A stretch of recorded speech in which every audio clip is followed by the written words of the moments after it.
അവർക്ക് ഇങ്ങനെ ഹാപ്പിനെസ് കൊടുക്കാൻ വേണ്ടി അതിയുടെ ഭാഗത്ത് നിന്ന് വന്ന ഫസ്റ്റ് അപ്പൊ ആദ്യമായിട്ടൊരു സെലിബ്രിറ്റി അല്ലെങ്കിൽ ആദ്യമായിട്ട് അതിഥി സമ്പാദിക്കുന്ന ഒരു എമൗണ്ട് കയ്യിലേക്ക് വരുന്നു. അച്ഛനും അമ്മയ്ക്കും വേണ്ടി അതിഥി ചെയ്ത ഏറ്റവും എക്സൈറ്റഡ് ആയിട്ട് അതിഥി ചെയ്ത ഒരു കാര്യം എന്തായിരുന്നു? അവര് വെഡിങ് ആനിവേഴ്സറിക്ക് റിങ് എക്സ്ചേഞ്ച് ആണ് ഓക്കെ. അതാണ് ചെയ്തത്. അതിന് മുന്നേ നമ്മൾ ഓരോന്നൊക്കെ മിക്കപ്പോഴും ഞാൻ കിട്ടുന്ന കൊണ്ട് കൊടുക്കാറുണ്ട്. അങ്ങനെയൊക്കെയായിരുന്നു തുടക്കം. പിന്നെ അവരെന്നെ അച്ഛൻ തന്നെ പറഞ്ഞില്ല നിനക്ക് അത് നമ്മളതൊന്ന് സെപ്പറേറ്റ് ആക്കുമല്ലോ, ഈ ഇൻഡിപെൻഡൻ്റ് ആക്കാന്ന് പറയില്ല അതിൽ. അപ്പം ഫിനാൻഷ്യലി ഇൻഡിപെൻഡൻ്റ് ആക്കുന്ന ഒരു ഇതിൽ വെച്ചപ്പം അങ്ങനെ മാറിയപ്പോൾ പിന്നെ ഞാൻ എൻ്റെതായ രീതിയിൽ അച്ഛനമ്മയ്ക്ക് ഒരു വെഡിങ് ആനിവേഴ്സറി ഒരു റിങ് അങ്ങനെ വാങ്ങിച്ചു കൊടുത്തിട്ടുണ്ട്. അത് ഭയങ്കര ഒരു ഇഷ്ടമായിരുന്നു. വീഡിയോ ഒക്കെ എടുത്തിട്ടില്ലേ? ഫോട്ടോ ഒക്കെ എടുത്ത് വീഡിയോ ആയിട്ട് അങ്ങനെ അവർക്ക് ഷൈ ആയിരുന്നു, അതൊന്നും എടുക്കണ്ടെന്നുള്ളൊരു എത്രാമത്തെ വെഡിങ് ആനിവേഴ്സറി ആയിരുന്നു? അതാ 24ാമത്തെ അങ്ങനെ. 24ാമത്തെ വെഡിങ് ആനിവേഴ്സറി. ഓക്കെ.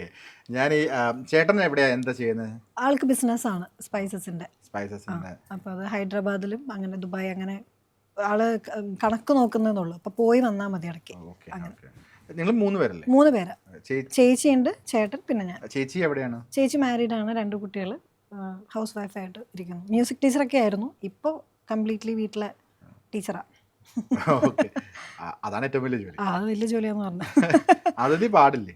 ഇല്ല, ഞാനും അച്ഛനൊക്കെ മറ്റേ ബാത്റൂം സിംഗർ. അമ്മ, ചേട്ടൻ, ചേച്ചി അവര് 3 പേരാണ് സിംഗേഴ്സ്. പാടുന്നത് പാട്ട് തന്നെയാണല്ലോ. അത് പാടാൻ ആരും കേൾക്കില്ലല്ലോ, അതല്ലേ ബാത്റൂം സിംഗർ എന്ന് പറയുന്നത്.